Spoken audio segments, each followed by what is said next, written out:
Alors bonjour, aujourd'hui je vais faire ce que j'appellerais moi-même une gêne perdue, comme il y a des balles perdues. Vous savez, il y avait des gels occasionnés. Et, euh, et là, c'est une micro-gêne, une micro-gêne littéraire sur quelques phrases. Je vais reprendre à peu près le même dispositif que d'habitude. Je prends que des phrases. Alors là, il se trouve que je suis aussi dans une gêne perdue parce que j'ai perdu mon acolyte qui lui n'avait pas lu les livres, donc il se sentait pas forcément disposé à commenter les phrases, que je trouve tout à fait normal. Je passe donc à l'autre livre que publie Cause perdue édition et qui est déjà en librairie depuis le 4 avril et qui s'appelle Toledo 655 AM de Bénédicte Thiebaud. Alors à la réflexion, je suis très content qu'on commence par ces deux bouquins. Ça n'a pas été forcément concerté, même si on était très très content de commencer par deux autrices. Mais je pense que Bénédicte et Isa incarnent à elles deux modalités de la littérature totalement disjointes, totalement différentes, et que j'aime à parts égales. Là où il y a une surmanifestation expressive chez Isa, il y a au contraire une littérature en sous-main, une littérature soustractive, une littérature un peu là-haut, souterraine, de basse intensité, qui est celle de Bénédicte. Alors par exemple, cette première phrase. Toledo, c'est ma ville, froide, polluée, infecte, morbide, chômage, détresse, et j'en passe, mais c'était à moi tout ça. Je n'en aurais pas fait une chanson, mais ça aurait pu. Non, en fait, ça n'aurait pas pu. Alors là, on voit bien que par le dernier aspect de ce petit passage qui fait en fait trois phrases, on voit ce que ça peut être une littérature soustractive. C'est une littérature qui affirme quelque chose et qui s'empresse de le désaffirmer, de le gommer, de le soustraire. Et qui, non content d'avoir nié ce qui vient d'être dit, nie la négation. Je n'en aurais pas fait une chanson, mais ça aurait pu. Statu quo à la fin de cette phrase. En fait, bah oui, j'aurais pu faire une chanson, mais pas, mais si, mais un peu. Non, en fait, ça n'aurait pas pu. Bon, on voit un petit peu l'état d'esprit. C'est-à-dire que c'est vraiment une littérature anti-affirmative. Alors il faut savoir que le narrateur, là, c'est Marcus, un certain Marcus qui habite Toledo, aux États-Unis. Dans l'Ohio, je précise que Bénédicte Thiebaud n'est pas du tout américaine. Elle est tout ce qu'il y a de plus française, si jamais cette expression a un sens. Simplement, bon, elle s'est un peu baladée aux États-Unis et elle en a tiré, entre autres, ce livre. Alors la phrase commence par un autre aspect que j'aime bien. D'abord, on parle de Toledo, c'est ma ville. Ah bah oui, le livre s'appelle Toledo. Et on a l'explicitation ici de la raison pour laquelle Bénédicte a appelé son livre du nom d'une ville, alors qu'en fait, ce qui l'intéresse, c'est quand même ses personnages, et exemplairement Marcus, qui est le narrateur. Bah parce qu'en fait, c'est très important la ville qu'on habite. C'est une espèce de postulat matérialiste que la ville qu'on habite s'imprègne, on l'imprègne, on l'intériorise, on l'acclimate en quelque sorte, on la métabolise, et elle devient un peu nous-mêmes. Et donc c'est ce qu'il dit, Toledo c'est ma ville, froide, polluée, infecte, morbide, chômage, détresse, et j'en passe. Mais c'était à moi tout ça. Alors c'est pas une pulsion de propriétaire, hein, c'est pas qu'il veuille posséder Toledo, mais ça veut dire qu'il est partie prenante de Toledo, qu'il est un élément organique de ce tout organique qui s'appelle Toledo. Alors c'est pas du tout du patriotisme, c'est pas du tout de la gloriole chauvine, c'est comme ça, c'est la reconnaissance matérielle du fait qu'on appartient à une ville et qu'elle nous constitue. D'ailleurs c'est pas très glorifiant, hein, parce que si on voit les mots qu'elle utilise, elle est froide, polluée, infecte, morbide, chômage, détresse. Il n'y a pas un mot positif, quoi. Donc on est très très loin. Oui, mais c'est quand même moi. Voilà. C'était à moi tout ça. Alors on note un petit fait stylistique vraiment intéressant au début de l'énumération. Toledo, c'est ma ville, froide, polluée, infecte, morbide, chômage, détresse. Il y a une coupure dans cette énumération, il y a une espèce de rupture de syntaxe, puisque au départ, il est tout à fait normal qu'on ait des adjectifs. La ville est qualifiée de froide, elle est qualifiée de polluée, elle est qualifiée d'infecte, elle est qualifiée de morbide. Et puis, d'un seul coup, un substantif, chômage, détresse. C'est une rupture syntaxique, c'est une incorrection.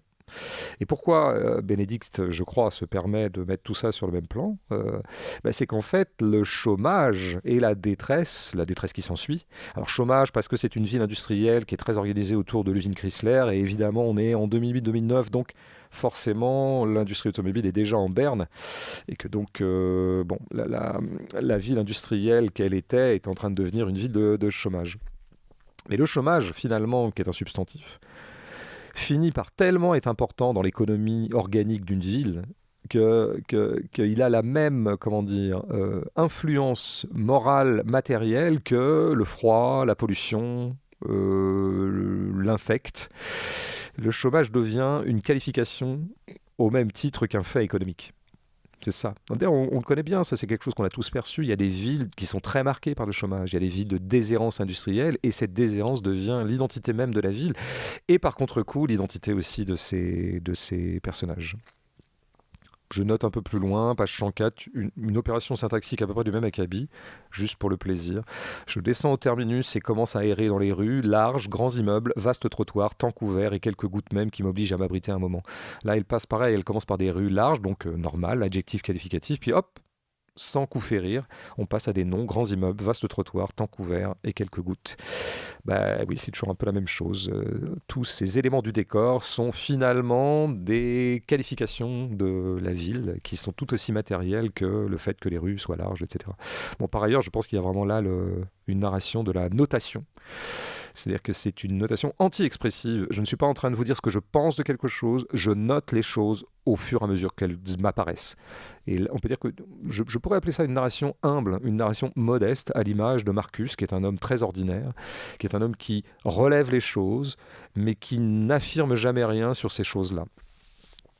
Je passe à une autre phrase. Je m'appelle Stan Ashrow, j'ai des amis cocaïnomanes et d'autres qui ne le sont pas. Il faut savoir que dans le livre, on bascule parfois de point de vue, on quitte la narration de Marcus, notamment quand il croise un certain nombre de personnages, et là on bascule du point de vue d'un autre personnage. Donc là par exemple, il vient de croiser Stan Ashrow au pub, et donc on a un petit moment où c'est Stan Ashrow qui lui-même se met à prendre en charge la narration. Et alors il y a ce truc que je trouve vraiment génial, comme quoi le génie est parfois très simple. J'ai des amis cocaïnomanes et d'autres qui ne le sont pas. Bon, je trouve ça complètement abyssal. Alors, on retrouve notre schéma de l'anti-expression ou de l'anti-information. À peine j'ai dit quelque chose que je suis en train de le relativiser en disant un peu pas le contraire. Oui, j'ai des amis cocaïnomanes, ça pourrait être très très saillant, mais en fait, je note aussi qu'il y en a qui ne le sont pas. Comme si finalement ces deux événements, par ailleurs, étaient, et, ces deux caractéristiques, ces deux notations, étaient du même acabit. Or, en général, on considère comme plutôt saillant d'avoir des amis cocaïnomanes et plutôt normal de ne pas en avoir. Et là, finalement, elle met les deux choses sur le même plan. Elle met l'exception sur le même plan que la règle. Et ce qui est tout à fait le propre d'une littérature qu'on pourrait appeler antidramatique. Alors, il se passe des choses dans ce livre. Ceux qui le liront ou qui l'ont déjà lu le savent ou le sauront. Il se passe des choses, mais elles ne sont jamais traitées dramatiquement, c'est-à-dire comme quelque chose qui ferait véritablement événement et qui ferait coupure. Il y a par exemple un moment, un personnage qui disparaît, je n'en dirai pas plus, et ce que dit son compagnon, c'est ceci: un jour elle était là et le lendemain plus. Voilà. Ça c'est typiquement la marque d'une narration antidramatique. Plutôt que de dire elle a disparu et ce fut vraiment un bouleversement, la seule chose... Qu'est-ce que c'est qu'une disparition? C'est une toute petite variation dans la succession des jours. Elle était là, elle n'est plus là. Voilà. C'est juste un effacement. Une espèce d'anti-événement, en fait, une extinction. Et je termine par une phrase qui pourra paraître anodine, mais que je trouve très émouvante. Page 47. Elle met parfois des chaussettes, de grosses chaussettes qui pourraient être en alpaga si je savais de quoi exactement il retourne, mais qui doivent être en laine de mouton simplement, en laine de mouton qui gratte et de couleur marron grisâtre qui ne ressemble pas à grand-chose. Alors là, à ce moment-là, c'est Marcus qui parle de son épouse ou de sa compagne. Je ne sais plus s'ils sont mariés. Pourtant, j'ai relu le livre récemment, mais finalement, peu importe. Et je crois que c'est justement parce que peu importe que je m'en souviens pas. Et il dit ça, quoi. Il la décrit, il décrit cette Léna.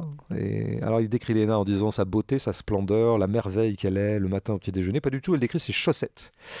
Elle met parfois des chaussettes au lit, de grosses chaussettes qui pourraient être en alpaga. Alors voilà, alpaga c'est quand même assez, c'est pas mal, quoi. C'est relevé. Mais en fait non, nous sommes dans l'humanité ordinaire. Nous ne sommes pas dans l'humanité alpaga, nous sommes dans l'humanité laine en mouton, laine de mouton.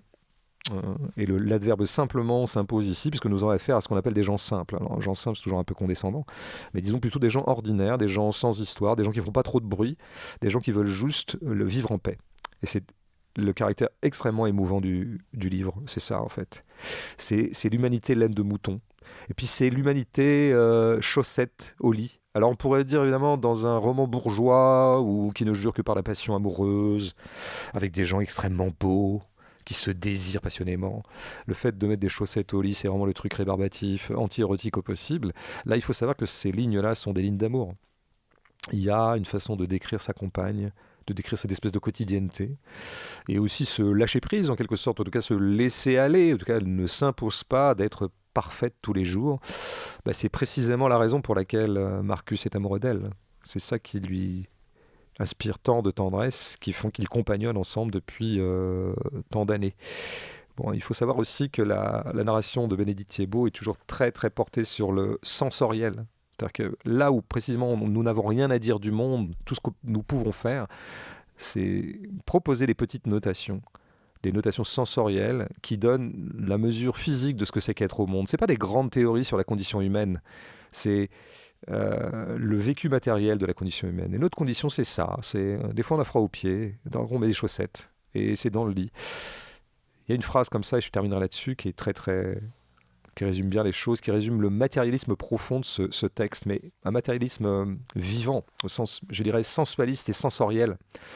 C'est vraiment les sens qui l'intéressent. D'ailleurs, Marcus, qui est un gardien de musée, c'est quelqu'un qui observe les autres plutôt que de faire beaucoup de choses. Il sait observer, il relève beaucoup de choses, il relève des détails. Et les détails, c'est ça qui fait la vie. Et notamment, il est très très fort pour repérer les odeurs et pour identifier à quelles odeurs il a affaire. C'est intéressant de mettre en avant comme ça ce sens-là pour caractériser un personnage beaucoup plus que sur ce qu'il pourrait penser de plein de choses, que pourraient être ses convictions politiques ou que sais-je encore. Donc dernière petite phrase.